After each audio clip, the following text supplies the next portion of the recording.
Hello hi friends, ಪರೀಕ್ಷೆ ಯಾಕೆ ಮಜ್ಜಿಗೆ ಅನ್ಕೋತ ಇವತ್ತು ಭಾಳ ದಿವಸ ಆದ್ಮ್ಯಾಗ ಮತ್ತೆ ನೀರು ಕಟ್ಟಾಕತ್ತೀನಿ ರೀ. ನಮ್ಮ ಹತ್ತಿಗೆ ಮಳೆ ಯಾಕಂತೇಳಿ ಕಾಯ್ದಿದ್ದೆ, ಆದ್ರೆ ಭೂಮಿ ಹಿಂಗೆ ಬಾಯಿ ಬಿಟ್ಟದ, ಎಳ್ಬಿಟ್ಟು ಸೆಳೆದು ಬಿಟ್ಟದ ರೀ. ರೈತರ ಜೀವನ ಭಾಳ ಕಷ್ಟ ಆಗಿಬಿಟ್ಟದ ಈ ವರ್ಷ. ಮಳೆ ನಂಬಿ ಕಂಡಾಪಟ್ಟಿ ಹೊಲಗೋದಾಗ ನಾವು ಏನು ಮಾಡಿಬಿಟ್ಟೇವೆ ಅಂದ್ರೆ ಉಳ್ಳಾಗಡ್ಡಿ ಬಿತ್ತಿಬಿಟ್ಟೇವಿ. ಬ್ಯಾಸ್ಗಿ ಬಿಸಿಲಾಗ್ಬಿಟ್ಟದ, ಅವು ಹಿಂಗೆ ನಾಟ್ಯಾವು ಅಲ್ಲೇ ಕಮ್ರಾಕತ್ಬಿಟ್ಟಾವ್ರಿ. ಹಿಂಗಾದ್ರೆ ರೈತರ ಜೀವನ ಮಟ್ಯಾಶ್. ಈ ವರ್ಷ ಪೂರ್ತಿಯಾಗಿ ಏನಾಗ್ಬಿಟ್ಟದಪ್ಪ ಅಂದ್ರೆ ರೈತರ ಜೀವನ ಜಾತ್ರೆ ಆಗಿಬಿಟ್ಟದ ರೀ.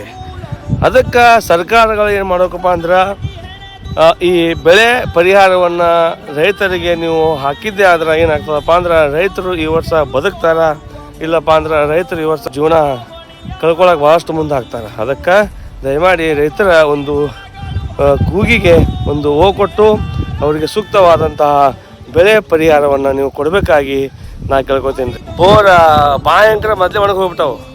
ಬೋರ ನಮ್ಮದು ಮೊದಲ 2.5-3 ಇಂಚ್ ಇತ್ತು. ಈಗ ಫಸ್ಟಿಗೆ ಜೋರು ಹೋಗಿತ್ತದ, ಆಮೇಲೆ ಬುದುಕ್ ಮಾಡಾಕತ್ಬಿಟ್ಟದ. ಅಂದ್ರೆ ತಿಳ್ಕೊಂಬಿಡ್ರಿ, ಅಂತರ್ಜಲ ಮಟ್ಟ ಏನಾಗ್ಬಿಟ್ಟದ, ಕಡಿಮೆ ಆಗಿಬಿಟ್ಟದ. ಯಾಕೆ ಮಳೆ ಆಗೋಲ್ಲಾಗ್ಯದ.